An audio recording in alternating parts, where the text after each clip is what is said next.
immigration, and how do you feel about immigration? It's affecting everybody. I live in a small town up here, and the housing market in our little small town, there's like almost no houses for sale. The rent has skyrocketed because the immigrants, you might have 5 families in one house.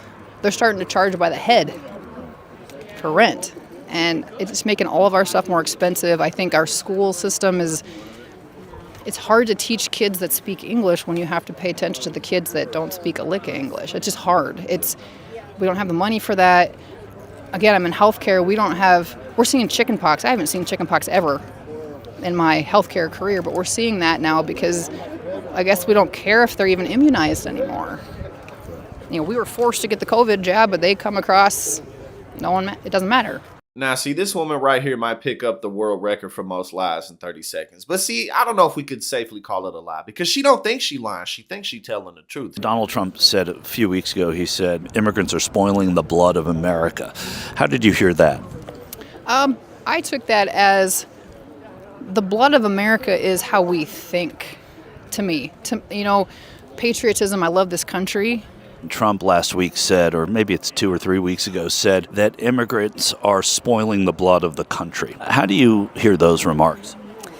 Well, we just have way too many people coming in, and they're not vetted, Some of them are from countries of Iran, all over the world. How do we know it's all coming in? We're concerned for the safety in our country, what kind of people are coming in. And they're just letting anybody come across. Well, they are there are immigration courts, they're just overloaded. Yeah.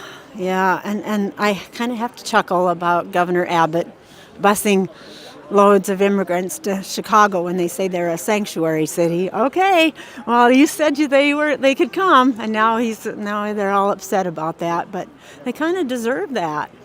What about immigration? Is that a big issue for you? My family came over from the Netherlands, and they came over through Ellis Island and homesteaded all around the United States. I think that's perfectly fine. In Minnesota, we have very large groups of people that have come from Africa. They're coming and they're taking all of our social services and leaving the people who have worked, who are now down on their luck, and they don't have the ability to pay their rent, but somebody else who's just come in from their country is now getting their rent paid. A lot of them are great contractors.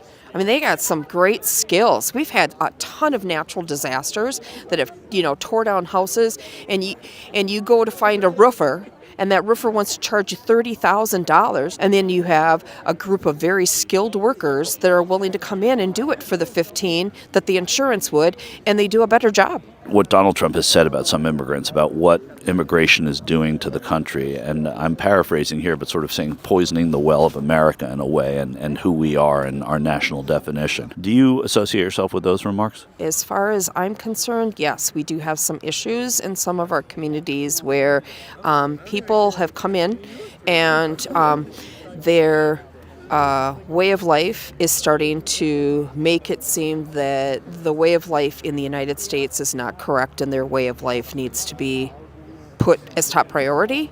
And so they're causing us to have to change our laws. They're causing us to have to change the way that we live to accommodate them rather than it being, I'm not saying that they need to assimilate, but we need to just be neutral.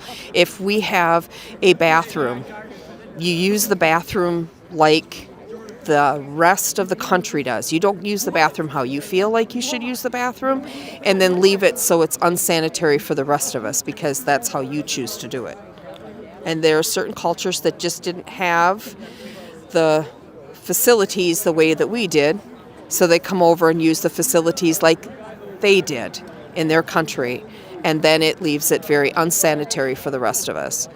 Like the European immigrants, 150 years ago or whatever, Yeah, right? yeah. So it's like you just don't use the sink for a stool. I really don't even know where to begin. Trump the other day said that immigration is spoiling the blood of America. Do you agree with that? Illegal? Yes, definitely. In what way? 300,000 people a month? We can't handle that. But most of them are going through the immigration courts, which are really tied up right now, right? Yeah, 6 years from now, they're supposed to come back and get checked. Come on, it's just a farce. And what do you want to see done about it? Close the borders like we had 4 years ago. You know, Let them in the way they're supposed to come in. 4 years ago we were in the middle of a pandemic, so that was why. 5 years ago, then fine, whatever. It's way worse under Biden, and there's no doubt about that. Do you think the borders are open? Pretty much. I mean, I haven't been down there, but you see on TV, looks like they just come across whenever they want. When Trump last week said that immigration is spoiling the blood of America, what did that mean to you, and how do you feel about him saying that? I don't know. I think sometimes he talks when he should listen.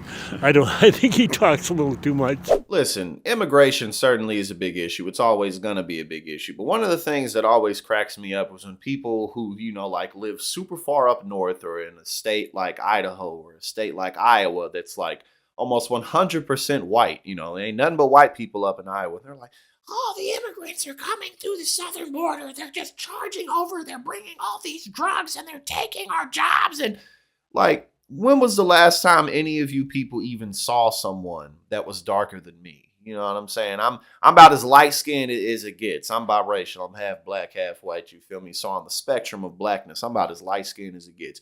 When was the last time you ever saw anybody darker skinned than me within a 20 or 30 mile radius of where you live in these incredibly white towns and cities? It's the same for, like when these people are griping about like drag shows. Like, when was the last time you even saw a drag show in rural Mississippi? Because it's not as if trans people are, would feel very comfortable walking around in these very, very red conservative communities, just being themselves.